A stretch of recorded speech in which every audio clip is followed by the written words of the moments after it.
Hello friends, स्वागत है आपका अपने यूट्यूब चैनल पर। तो आज हम बाल विकास के इम्पोर्टेंट क्वेश्चन करने जा रहे हैं। यह हमारे 500 क्वेश्चनों की सीरीज चल रही है। तो आइए यहाँ पर हम स्टार्ट करते हैं। सबसे पहले आप सभी हमारे चैनल को सब्सक्राइब जरूर कर लें।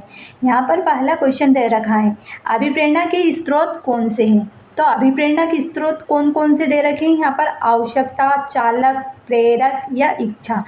तो अभिप्रेरणा के स्रोत है, इसका सही आंसर होगा प्रेरक। प्रेरक से ही हमें अभिप्रेरणा मिलती है। अगला क्वेश्चन है, व्यवहार में आने वाले स्थायी परिवर्तन जो अभ्यास के कारण होते हैं को कहा जाता है। सीखना, सोचना, क्रिया करना या कल्पना करना। तो इसका सही आंसर होगा कि सीखना। अगर हम कोई कार्य कर रहे हैं तो हमारे व्यवहार में परिवर्तन आ रहा है, तो वही हम उसको सीखना कहते हैं। अगला क्वेश्चन है, मेस्लो के अभिप्रेरणा सिद्धांत को कहा जाता है। तो मेस्लो के अभिप्रेरणा के सिद्धांत को आवश्यकता का सिद्धांत भी कहा जाता है। अगला क्वेश्चन है, प्रतिक्रिया सिद्धांत का प्रतिपादन रिक्त स्थान पर प्रयोग करके किया जाता है। तो यह प्रतिक्रिया सिद्धांत का प्रयोग कुत्ते पर किया गया था। अगला क्वेश्चन, सीखने के वक्र। सीखने का वक्र यहाँ पर दे रखा है। तो सीखने की प्रगति के सूचक है, सीखने की मौलिकता के सूचक है, सीखने के गद्यात्मक स्वरूप के सूचक है या सीखने की रचनात्मकता के सूचक है। तो सीखने का वक्र सीखने की प्रगति के सूचक होते हैं। अध्यापन के समय अध्यापक को निम्नलिखित में से किसको सर्वाधिक ध्यान देना चाहिए। तो अध्यापन मतलब शिक्षक जब कक्षा में अध्यापन करता है तो उसको सर्वप्रथम किसका ध्यान रखना चाहिए, विद्यार्थियों की पारिवारिक पृष्ठभूमि का, विद्यार्थियों की आयु का या व्यक्तित्व का या विषय वस्तु का। तो अध्यापन करते समय अध्यापक को सर्वाधिक ध्यान व्यक्तित्व, इसका सही आंसर दे रखा है कि व्यक्तित्व को ध्यान देना चाहिए। निम्न में से कौन सा अधिगमकर्ता से अधिक क्षमता प्रदान करता है।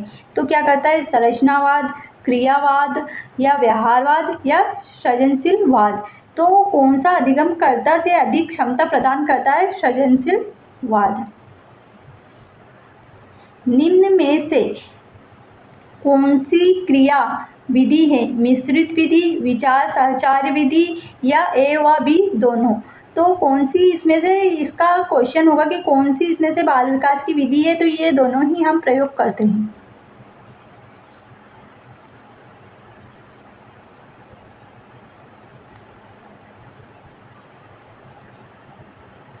बहु शिक्षण शास्त्रीय तकनीकें, वर्गीकृत अधिगम सामग्री, बहु आकलन तकनीकी तथा परिवर्तनीय जलता एवं सामग्री का स्वरूप निम्नलिखित में से किससे संबंधित है। तो इसका आंसर दे रखा है कि परस्पर परीक्षण से, सार्वभौमिक अधिगम स्वरूप से, उपचारात्मक शिक्षण के या निर्वेदित अनुदेशन से। तो इसका सही आंसर होगा निर्वेदित अनुदेशन। अगला क्वेश्चन है कि निम्न में से प्रतिभाशाली अधिगमकर्ताओं के लिए क्या समुचित है।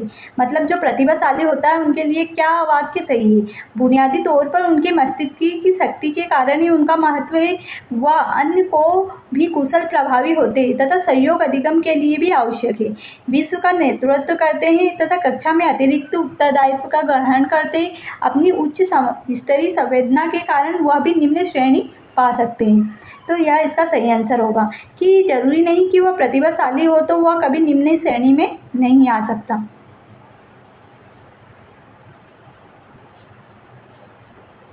अगला क्वेश्चन है कि एक शिक्षिका पाठ को पूर्व पठित पाठ से जोड़ते हुए बच्चों को सारांश लिखना सिखा रही है, तो वह क्या कर रही है। विद्यार्थियों को सामर्थ्य अनुकूल स्मरण करने को प्रेरित कर रही है, वह बच्चों की बात समझने की शैली विकसित करने में सफलता कर रही है, वह बच्चों को संपूर्ण पाठ्यक्रम को पूर्ण रूप से न पढ़ने की आवश्यकता का संकेत दे रही है। तो यह तो कट ही जाएगा। और वह आकलन के दृष्टिकोण से पाठ्य वस्तु के महत्व को पुनर्वलन कर रही है। तो इसमें यह आकलन दे रखा है, इसलिए ये भी गलत हुआ। तो इसका सही आंसर होगा कि वह बच्चों की बात समझने की शैली विकसित करने में सफलता प्राप्त कर रही है। एक बच्चा अपनी मातृभाषा सीख रहा है, वह दूसरा बच्चा सही भाषा के रूप में सीख रहा है, तो दोनों निम्नलिखित में से कौन सी समान प्रकार से त्रुटि कर सकते हैं? अधिक शुद्धता, अधिकाधिक सामान्यीकरण, सरलीकरण या विकासात्मक। तो इसका सही आंसर होगा कि विकासात्मक, क्योंकि वह जैसे जैसे कोई एक मातृभाषा सीख रहा है, दूसरा भी मातृभाषा सीख रहा है, तो वह जरूरी नहीं कि सेम तरीके से गलती करे, क्योंकि सबका सीखने का अलग अलग होता है। तो इसका सही आंसर होता है कि विकासात्मक।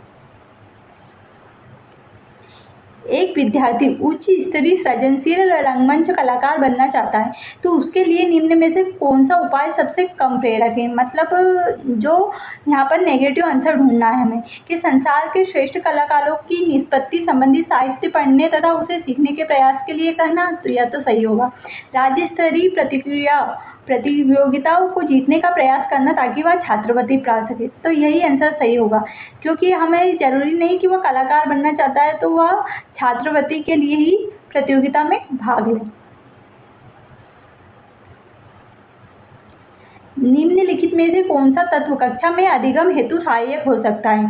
तो कौन सा हो सकता है? कालांश की अवधि को 40 मिनट से 50 मिनट तक बढ़ा देना, बच्चों को अधिगम हेतु प्रेरित करने के लिए परीक्षणों की संख्या को बढ़ा देना, अध्यापकों द्वारा बच्चों की स्वायत्तता को बढ़ा देना व सहायता देना।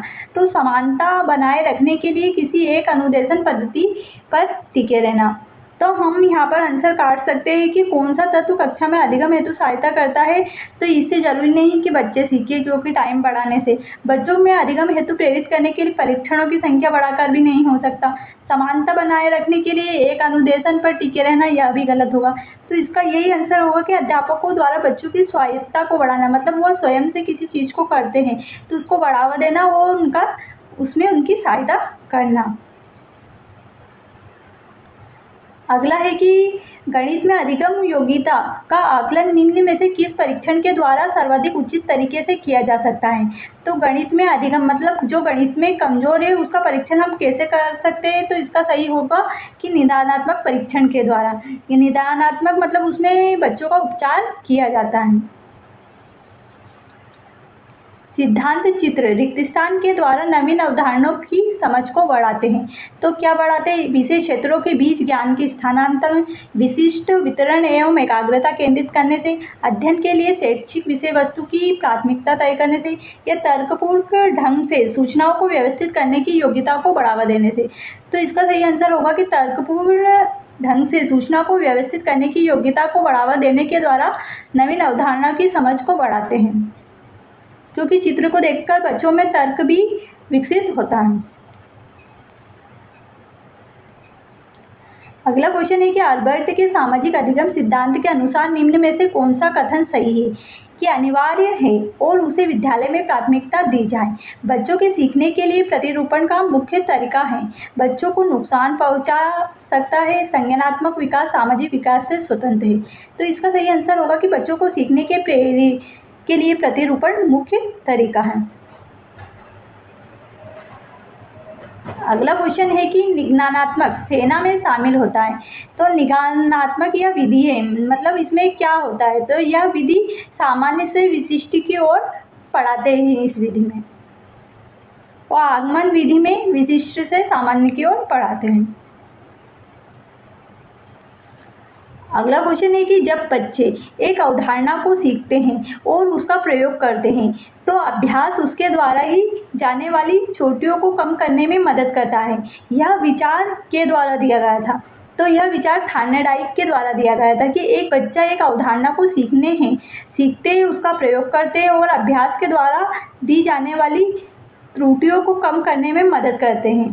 तो यह थार्नडाइक ने दिया था भूल का सिद्धांत, प्रयास एवं भूल के सिद्धांत पर यह आधारित है।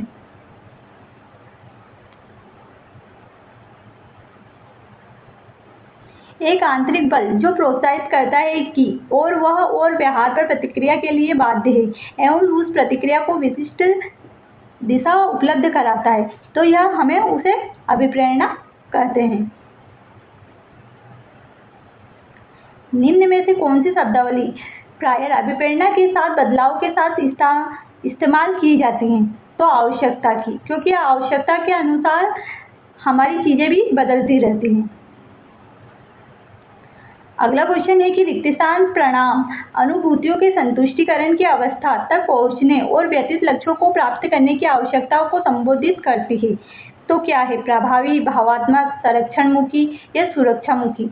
तो यह भावात्मक से संबंधित होता है कि भावात्मक प्रणाम अनुभूतियों के संतुष्टिकरण की अवस्था तक पहुंचने और व्यतीत लक्ष्यों को प्राप्त करने की आवश्यकता को संबोधित करती है। अगला क्वेश्चन है कि निम्न में से कौन सा बच्चों के संवेगात्मक विकास के लिए सर्वाधिक उपयुक्त है?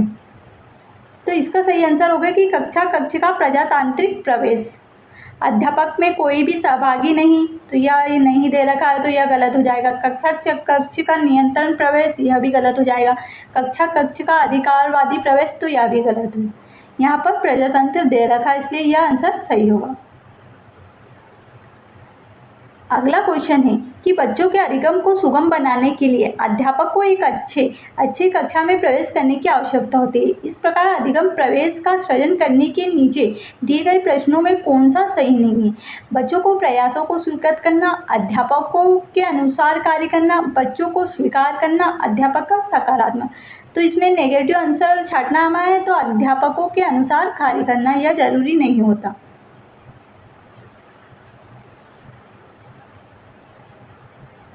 अगला क्वेश्चन है कि अधिगम अनुभव को इस प्रकार से आयोजित किया जाना चाहिए कि जिससे अधिगम को सार्थक बनाए ना जा सके। नीचे दिए गए अधिगम अनुभव में कौन सा बच्चों के लिए सार्थक अधिगम को सुगम नहीं बनाता है?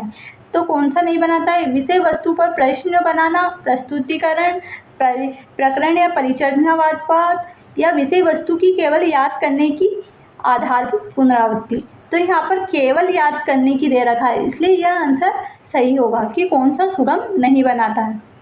इसमें भी हमें नेगेटिव आंसर छांटना था। अगला क्वेश्चन है कि विद्यार्थियों को स्वच्छता के लिए प्रेरित करने हेतु उन्हें स्वच्छता समिति का सदस्य बनाना प्रतिबिंब करता है। क्या करता है? प्रेरणा की सामाजिक सांस्कृतिक संकल्पना को बनाए रखना, क्योंकि यहाँ पर स्वच्छता का दे रखा था, इसलिए अध्यापक ने ध्यान दिया कि पुष्पा अपने आप किसी एक समस्या का समाधान नहीं कर सकती, फिर भी वह एक वयस्क या साथी के मार्गदर्शन की उपस्थिति में ऐसा करती है। तो इस मार्गदर्शन को क्या कहते हैं? पार्षदकरण, पूर्व क्रियात्मक चिंतन, समीपस्थ विकास क्षेत्र या सहारा देना। तो इसका सही आंसर है कि वह सहारा देना, मतलब वह किसी से सहारा ले रही है। आखिरी क्वेश्चन और कर लेते हैं हम कि अधिगम में आकलन किस लिए आवश्यक होता है? ग्रेड अंकों के साथ, या उपलब्धि पाने के लिए, या प्रेरणा के लिए, पृथक्करण श्रेणीकरण के उद्देश्य को प्रोत्साहित करने के लिए। तो इसका सही आंसर होगा कि अधिगम में आकलन प्रेरणा देने के लिए आवश्यक होता है। कोई भी नाराज हो सकता है, यह आसान है, परंतु सही व्यक्ति के ऊपर सही मात्रा में सही उद्देश्य तरीके से नाराज होना आसान नहीं है। यह क्वेश्चन हमने पहले भी पढ़ा था, तो इसमें संवेगात्मक विकास से यह संबंधित होता है।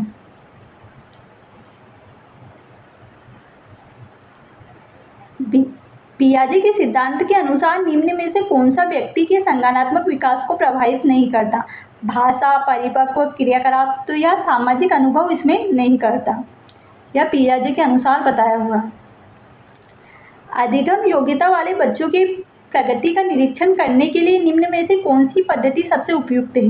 व्यक्तित्व अध्ययन, घटना भारतीय अभिलेख, रैंकिंग स्केल, या संस्कृति व्यवहार परक अवलोकन। तो इसका सही आंसर होगा संस्कृति व्यवहार परक अवलोकन। अधिगम योग्यता वाले बच्चों की प्रगति का निरीक्षण करने के लिए यह पद्धति सबसे उपयुक्त होगी। अगला क्वेश्चन है कि अधिगम योग्यता वाले शिक्षार्थियों द्वारा एक पूर्ण और उत्पादनात्मक जीवन जीने के अवसरों को बढ़ावा देने का सबसे अच्छा तरीका है। इस तरह के शिक्षार्थियों की कमजोरियों पर ध्यान केंद्रित करना, इन बच्चों को अपने लक्ष्यों को निर्धारित करने के लिए प्रोत्साहित करना, इस तरह के शिक्षार्थियों से अपेक्षाओं को बनाए रखना। तो इसका सही आंसर होगा कि विविध कौशल और युक्तियों का शिक्षण करना, जिसे सभी संदर्भ में लागू किया जा सकता है। यह इसका सटीक आंसर होगा। अगला क्वेश्चन है कि वायोगोस्की के सामाजिक सांस्कृतिक सिद्धांत के अनुसार संस्कृति और भाषा का विकास में प्रमुख महत्वपूर्ण भूमिका निभाते हैं, या उनके परिभाषा में दे रखा है, इसलिए यह आंसर सही होगा। इस प्रकार आज हमने बाल विकास के बहुत ही इंपॉर्टेंट क्वेश्चन करे। तो आपको यह क्वेश्चन अच्छे लगे हो और हमारे साथ 500 क्वेश्चनों की सीरीज करना हो और बाल विकास की अच्छे से तैयारी करनी हो तो हमारे चैनल को लाइक एवं सब्सक्राइब जरूर करें ताकि आपको नोटिफिकेशन सबसे पहले प्राप्त हो। धन्यवाद।